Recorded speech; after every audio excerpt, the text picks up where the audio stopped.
Oh, Google Ads, or is it AdWords? It's just so confusing. Oh, Lordy.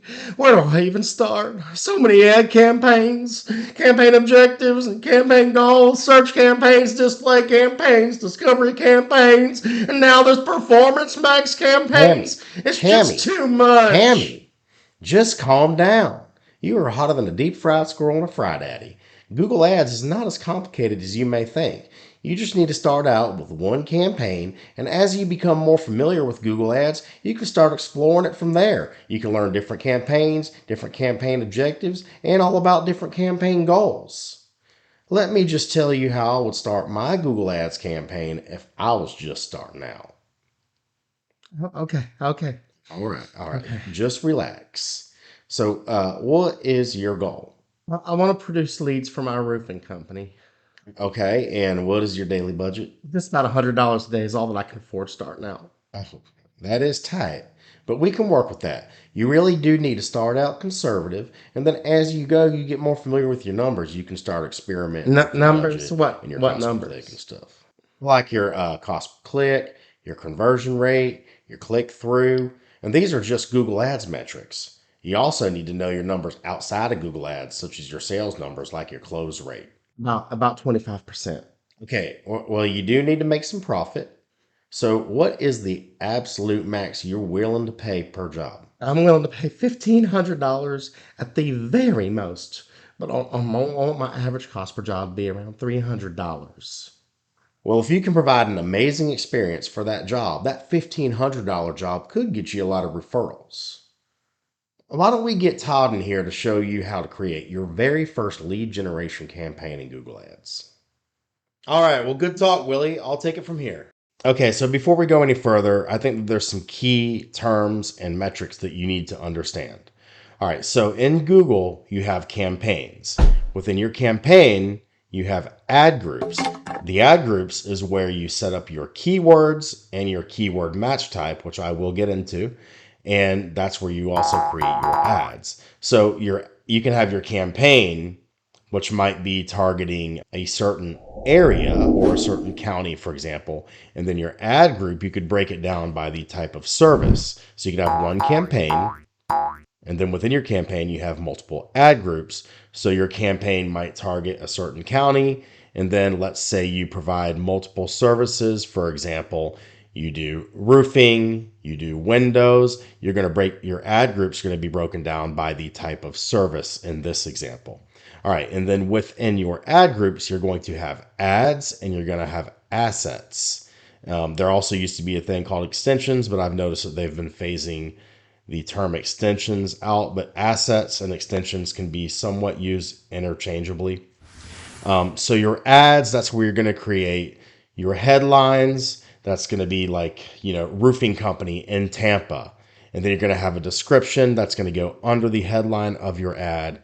And you'll have your phone number, your website, for example, that they're going to click on.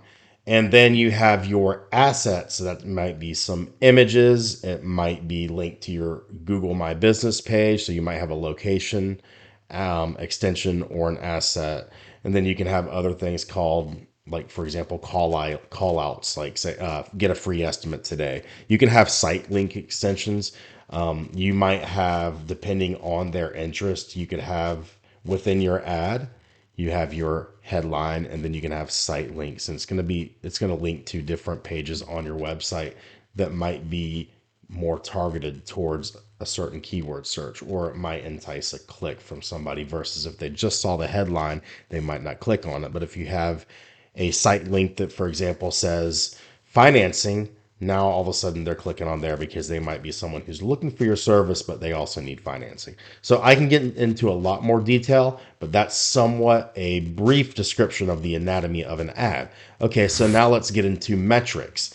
Okay, so here I have a search campaign. I really haven't used this one a lot, but I'm going to go over some key metrics that you need to know while running a search campaign. You're going to have your impressions. That means that is the number of times that your ad was seen. It's not the number of people who saw your ad.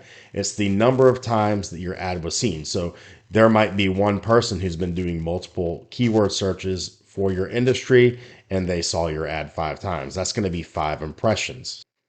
Okay, you have clicks. That's the actual number of times that somebody clicked on your ad. That's what you're paying for in a search campaign. You're paying for that click. So you could have a million impressions, but if nobody clicked, you're not paying a dime. All right, so CTR here. CTR, that stands for click through. That means that's going to be a percentage. I would divide the number of clicks by the number of impressions. So if I got one click, but I got 10 impressions, that means that my click through rate was 10%. The average cost per click, that is how much you paid per click. All right, your conversions. So a conversion is, did you actually acquire a customer or at least a potential customer? For example, in the roofing industry, what I'm targeting is leads. I want to get appointments. I need some contact information so I can get it over to my sales reps and they can schedule an appointment and we can write them an estimate. So that's going to be a conversion in our case. If you're in the retail industry, a conversion would be an actual purchase of an item. But conversions are what we are going after. And in our case, our conversion is going to be leads. The conversion rate is how many clicks does it take to actually get a lead in our case, or how many clicks does it take to actually have a purchase on your website if you're in retail. There's a lot of other things that can be considered a conversion. For example, time on website, you could make that a conversion, and then you could actually track that on your website with a code. All right, and then we're going to get to our cost per conversion. So this is going to be how much does it cost to get a conversion, and this is going to be related to the number of clicks it takes to get a conversion. So all of this, your cost per click, it all ties together whenever you are calculating your cost per conversion. So what is the total cost? What did you pay per click? And then how many clicks did it take to get that conversion? So your cost per conversion. So if we got 10 clicks and out of the 10 clicks, we got one conversion and our cost per click, let's just say was $20. It cost us $200 to get one conversion. And then these numbers we have to take outside of Google Ads and we have to start applying them to our sales metrics, such as our close rate. And that's when we can start determining what our actual cost per job is. Okay, so in the service industries, I've noticed that it takes roughly 10 clicks to get one conversion. So a conversion in the service industry, usually, at least for me, is going to be a lead. So then if I want to figure out how much I'm willing to pay per click, I need to know my close rate outside of Google. So what's my close rate? How many leads do I need to run in order to get one job? So a close rate in the roofing industry, and I'm sure it's similar in other industries like Windows or HVAC, is going to be about 25% on average. So that means I need to run 4 leads to get one job. All right, so if I need to run 4 leads to get one job, then that means it's going to take 40 clicks to get one job. So now I can figure out what is the most that I'm willing to pay per job, and I can divide that. So let's just say $1,500. I'm willing to pay $1,500 per job. We need 40 clicks to get one job because 40 clicks is going to bring us about 4 leads, and we're going to close on one of those 4 leads. So I'm going to divide 1,500. That's the most that I'm willing to pay. I'm going to divide that by 40, which is the number of clicks that I need to get a job. So if we divide 1,500 by 40, it is $37.50. So the absolute most that I'm willing to pay per click in a Google search campaign is going to be $37.50. Now, obviously, this is hypothetical, but I think these numbers are pretty good estimates to start with. And that's what you really need to do. When you don't have any history in Google, you need estimates that you're going to start with. And then as your account matures, you can start adjusting your numbers. You can adjust your budget, you can adjust your cost per click, and you can really start figuring out what the actual cost per job on Google is. And you can just slowly start refining it.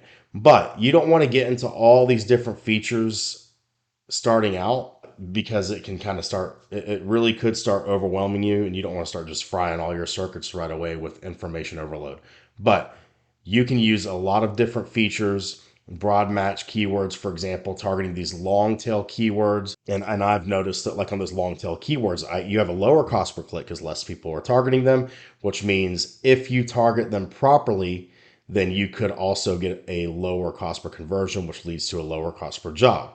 But if you don't do it properly, you can blow a ton of money because you're going to start getting calls for people who are looking for like for me, I'm in roofing.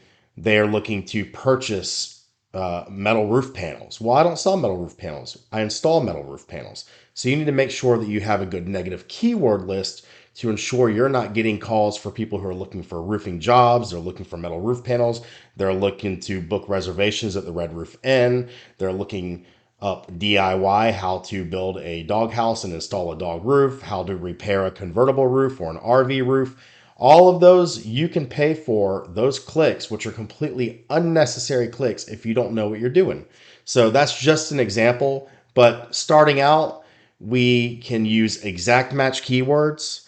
And that means that we are only going to pay for someone who searches the keyword exactly as we entered it into Google. So, or as we entered it into our ad group. And exact match is going to be something like roofers near me. I want to pay for somebody to click on my ad if they do a search for roofers near me. That is an extremely high intent search. That is somebody who is looking for a roofer and they're ready to hire them right now.